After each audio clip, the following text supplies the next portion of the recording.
பகீர். இது ஒரு திகில் கதை. டக் டக் டக். கதவு தட்டும் சத்தம் கேட்டது. யார் இந்த வேலை கட்ட வேலையில்? அரை தூக்கத்துடன் அந்த 12 மணி ராத்திரியில் கண்ணை கசக்கிக் கொண்டு கதவை திறக்கப் போனான் இளவரசு. மெல்ல தாப்பாலை நீக்கி கதவை திறந்தான். வெளியிலிருந்து சில்லிட்ட காற்று முகத்தில் அரைந்தது. யாரும் இல்லை. வெளியே தலையை மெதுவாக நீட்டி சுற்றும் முற்றும் பார்த்தான். யாரும் ஆள் ஆர்வம் இல்லாத ஏரியா. கும்மிருட்டு சூழ்ந்திருந்தது. ஒரே நிசப்தம். எதிரே பொட்டல் காடு. ஒரே ஒரு புளிய மரம் விகாரமாய் நின்றது. தூரத்தில் மயானம். பயந்து கொண்டு நேர் எதிரே பார்த்தான். இரவு யாரையோ எரித்திருக்கிறார்கள் போலும். புகையுடன் எரிந்து கொண்டிருந்தது தெரிந்தது. மெல்லிய பிணவாடை நாசியில் அடித்தது. சில்லிட்டது இவனுக்கு. வேகமாக கதவை மூடிவிட்டு தாள் போட்டுவிட்டு உள்ளே வந்தான். மடமடவென்று பானையில் இருந்த தண்ணீரை எடுத்து குடித்தான். கொஞ்சம் ஆசுவாசமானது. படுத்துக்கொண்டான்.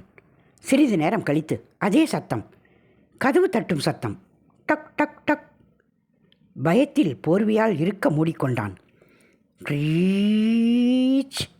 கதவு மெல்ல திறக்கும் சத்தம் கேட்டது. குலை நடுங்கி போனது. மெல்ல போர்வையை விலக்கி எட்டி பார்த்தான். யாருமே இல்லை. ஒரே இருட்டு மயம். திடீரென கருப்பு பூனை ஒன்று இவன் தோள்மேல் தாவியது. அலறிக்கொண்டு எழுந்தான்.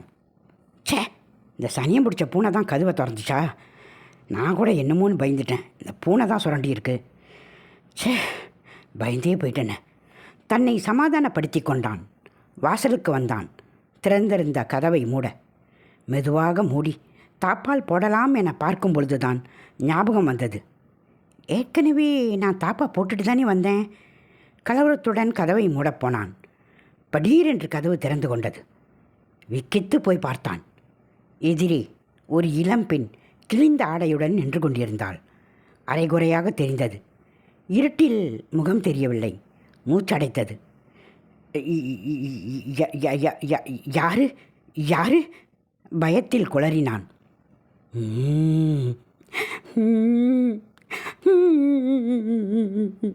அழுவது தெரிந்தது.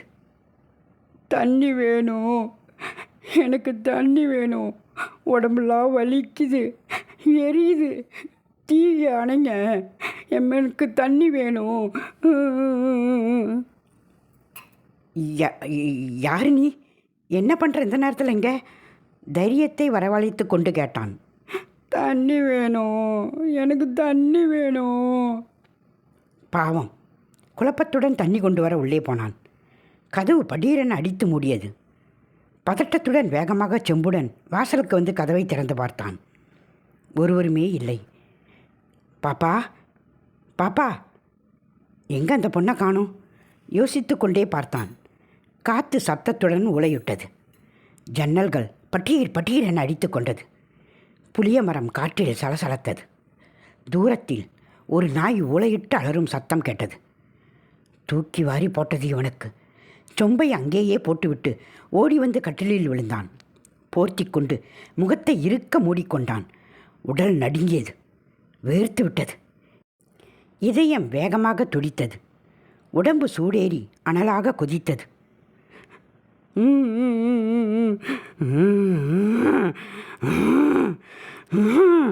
அழுகுரல் உருமலுடன் கேட்டுக்கொண்டிருந்தது. மிக அருகில். காலையில். என்னாச்சு கமலா உங்கள் வீட்டுக்காருக்கு?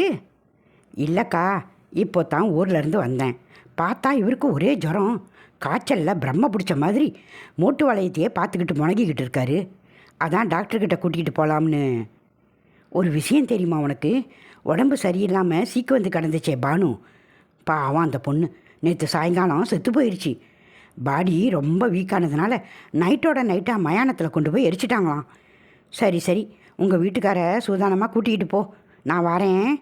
அவள் பேசியது மெலிசாக காதில் விழுந்தது அவனுக்கு.